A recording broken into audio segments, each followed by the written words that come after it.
Le projet, on l'a travaillé depuis janvier 2008. Jamais qu'on avait cru voir des gens comme ça dans une salle d'entraînement. Et habituellement, c'est des jeunes qui s'entraînent, des gens en forme.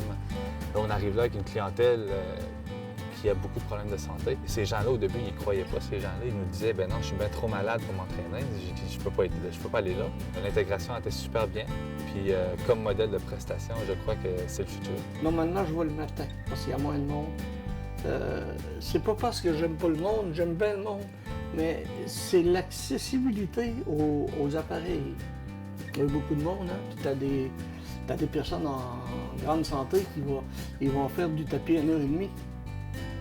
Mais je suis pas patient, je file pas pour attendre 1h30. Moi, j'étais là de cinéma, j'allais à Québec, là. Je stationnais mon char à 1000 pieds, 2000 pieds. Ça me prenait essoufflement, puis arrêter 2 fois avant de rentrer au cinéma. J'avais le souffle court, je savais pas que j'avais. Tu sais, le médecin de la rue là, que tu rencontres, là, il dit n'importe quoi. Assez ici, assez ça. Puis un matin, je pouvais plus, ça fait que j'étais allé à l'hôpital. C'était une insuffisance cardiaque. J'avais de l'eau sur les poumons, mais je le savais pas. Sa fraction d'éjection était trop basse. Alors, il y avait besoin d'un tuteur avec stimulateur. Là, c'est comme si j'avais reçu un coup de poing. J'ai vu noir. Puis toujours la peur du médecin, la crainte de l'hôpital. J'ai dit, je suis-tu obligé? Il m'a dit, t'es pas obligé de vivre. Tu as le choix. Soit que tu te fais opérer, ou soit que tu meurs. Et le médecin lui a donné une chance. Il lui a dit, participe au projet, mais dans 3 semaines, je vais absolument te revoir pour voir si tu t'es amélioré. Fait que là, le monsieur, il dit, ben, je vais donner une chance au projet. Fait qu'il a décidé de participer avec nous autres. Puis au bout de 3 semaines, là, j'étais passé un examen. Puis lui-même avait resté surpris. Parce que j'avais suivi, au lieu de 3 fois par semaine, j'allais 4 et 5 fois. Puis le médecin de la rue, je vous disais tout à l'heure, les personnes de rencontre, c'est pas ça, c'est trop, tu vas te tuer, tu vas dire. Je t'allais le voir. Plus que t'en fais, mieux que c'est. Ça fait depuis septembre 2011 qu'on parlait d'une opération et là, on arrive à septembre 2012 et le monsieur va toujours aussi bien. Et il a continué à s'entraîner. C'est mon médecin qui m'a recommandé de participer à ça. Vu que j'avais beaucoup de problèmes de santé et qu'à mon âge, si je voulais vivre encore plusieurs années, de me prendre en main. Parce que ton cœur est un muscle, et bon, tu t'expliquais ça et je l'ai appris. Puis s'il se développe. Fait que j'ai décidé de me prendre en main. Plutôt que de rester à la maison, rien faire, j'étais à ma retraite. Ce projet-là de maladie chronique diminue les consultations à l'urgence et puis les hospitalisations parce que les gens sont mieux traités, donc diabète mieux contrôlé, hypertension mieux contrôlée, cholestérol mieux contrôlé. C'est enfin une approche globale. Donc, j'ai toujours été une fervente, une défenseur, si on veut dire, de l'approche globale chez le patient. Puis souvent, on ne le fait pas assez.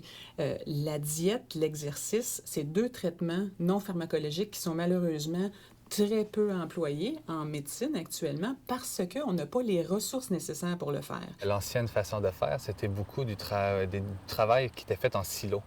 Il y avait plusieurs intervenants par dossier. Puis, de un, les intervenants ne savaient même pas qu'il y avait probablement d'autres intervenants. Ça arrivait souvent qu'il y avait 2 infirmières pour un client. Quand tu as 2 personnes pour un client, déjà là, on est perdant sur le terrain. Alors, ça, c'était un gros problème. Le travail en silo puis le dédoublement des tâches. Nous, on travaille en interdisciplinarité. On a une équipe qui suit le patient. Alors, admettons que le patient avait un suivi insuffisance cardiaque avec une infirmière et au diabète, mais maintenant que nous, on prend le client en charge, on communique avec les infirmières qui étaient déjà dans le dossier pour leur dire que maintenant, il va être suivi par nous en maladie chronique. Alors, ces infirmières-là ferment leur dossier et ça fait un seul suivi. Un médecin seul peut très difficilement avoir une telle approche dans son bureau. Ça prend vraiment une équipe multidisciplinaire parce que faire perdre du poids à un patient, c'est tout un contrat. Donc, ça prend notre kinésiologue qui va faire de l'exercice physique à notre patient. Ça prend la diététiste qui va lui apprendre les meilleures habitudes de vie. Ensuite de ça, l'infirmière qui va faire un coach de vie un peu dans tout ça. Mais bien sûr, le kinésiologue aussi, la diététiste aussi. Alors, toute cette équipe-là est très, très importante pour essayer de faire perdre du poids au patient. Puis ensuite de ça, bien, le titrage, la titration des médicaments, bien, comme je vous disais, l'infirmière va pouvoir le faire avec des ordonnances collectives, là. Donc, le médecin n'aura pas besoin de revoir à chaque mois le patient. De toute façon, dans la vie quotidienne, c'est très difficile de revoir un patient à chaque 2 semaines, 1 mois, là. Donc, on a beaucoup à suivre. Donc, c'est pour ça que c'est très utile, ce genre d'équipe-là, là. Le travail en silo n'existe plus. La communication avec les médecins est beaucoup plus facile. Tout est fait avec le même objectif. On n'aura pas une infirmière qui va dire une information au client et après ça, que le kinésiologue va dire quelque chose de différent et l'industrialiste va dire autre chose. On sait c'est quoi le message et on répète le même message. Fait que juste le fait de travailler en interdisciplinarité, ça règle beaucoup de problèmes. On a dû changer nos façons d'intervenir avec les gens. Souvent, on intervenait un à un avec nos patients. Là, on intervient en groupe. C'est sûr, les gens se disent « OK, c'est du groupe qui font. » Mais oui, on est en groupe, mais chaque traitement est individualisé. Chacun a son propre traitement. L'effet groupe, c'est surtout pour une source de motivation, d'encouragement. Il y a un terme qu'on utilise souvent, ça s'appelle l'empowerment. Ça donne aux gens un désir de continuer, de voir des gens comme eux qui ont des problèmes de santé s'entraîner. Ça les motive à continuer. Fait que je crois que l'effet de groupe est non négligeable. Au niveau du perfectionnement de chaque intervenant, c'est encore là, on travaille toujours ensemble. Fait que quand que la nutritionniste fait soit un enseignement ou une capsule santé, bien, les autres intervenants vont écouter aussi. Fait qu'en même temps, on fait un échange de connaissances. Quand moi, je fais une intervention au niveau de l'entraînement avec un client, bien, l'infirmière et la nutritionniste vont écouter. Fait qu'ils vont apprendre eux autres aussi. Et moi, j'ai mis un programme dans mon ordinateur. Puis tous les jours, je prenais mon diabète 2 fois par jour et la pression 2 fois par jour, puis je transférais ça au CLSC. C'est très bien. Puis s'il y a un problème, l'ordinateur nous disait là, de communiquer avec notre infirmière diabète. Puis là, il nous disait quoi faire. La prise en charge est là. Ils ont 3 intervenants. On a chacun nos compétences. Ce qui arrive, c'est qu'on parle du même message. Le client comprend très bien ce qu'on lui dit et on le met en application à chaque fois qu'on les rencontre. On se rencontre, une fois que les évaluations sont faites, on se rencontre et nous faisons un plan d'intervention pour le client. Alors, les 3 intervenants travaillent sur le même plan d'intervention. C'est un traitement unilatéral parce qu'on veut tous les mêmes objectifs. Les gens sont suivis étroitement. On leur donne beaucoup d'informations. On fait des capsules santé à chaque rencontre. Et de toute façon, l'équipe est toujours là pour les rencontrer. Alors, ils ont la chance de nous jaser 2 fois semaine, nous parler de leurs problèmes. Ça nous donne un meilleur lien avec le client. Et de plus, le fait de les voir 2 fois semaine, ça les aide à adhérer au traitement. C'est ça. Tous ces maillons de la chaîne-là sont importants. C'est à quel point ça nous aide comme médecins à intervenir pour le traitement de notre patient. Parce que tout seul, ça serait très difficile, là. On ne peut pas y arriver, là, parce qu'on ne peut pas aller chez le patient et dire « Bien, viens-t'en, on va aller prendre une marche. » Tu sais, ça ne marchera pas, là. Fait que c'est très important d'avoir notre équipe autour, là. Ouais. J'ai décidé de faire du gym pendant 3 mois. J'adore ça. Après ça, ils nous ont demandé si on voulait continuer. Fait que j'ai décidé de continuer.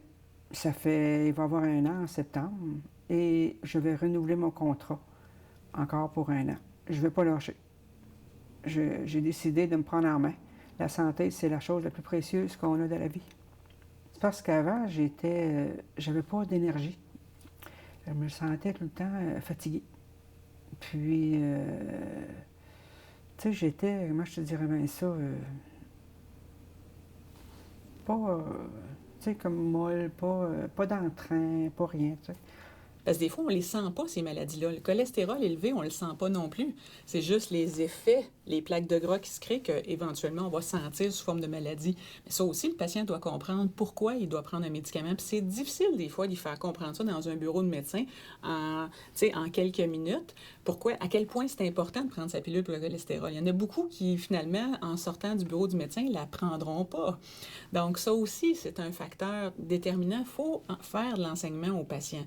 Puis il faut le rendre responsable de sa santé, puis il faut le rendre motivé. Donc, c'est ça la clé, finalement, là, ouais.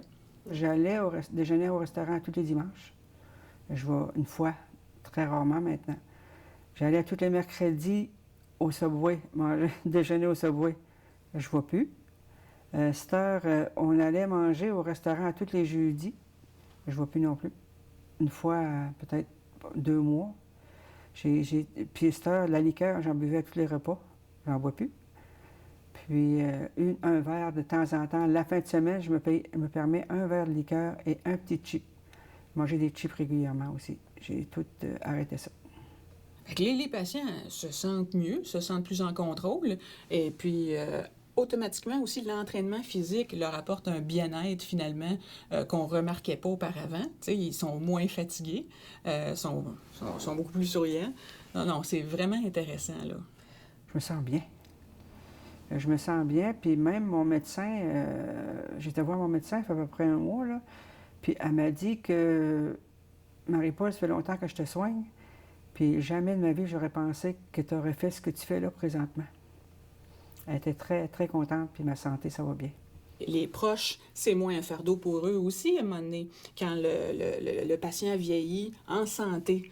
Donc, patient qui reste autonome à la maison. Donc, tout le monde y gagne, finalement, le patient tout d'abord, mais les proches, la société au grand complet.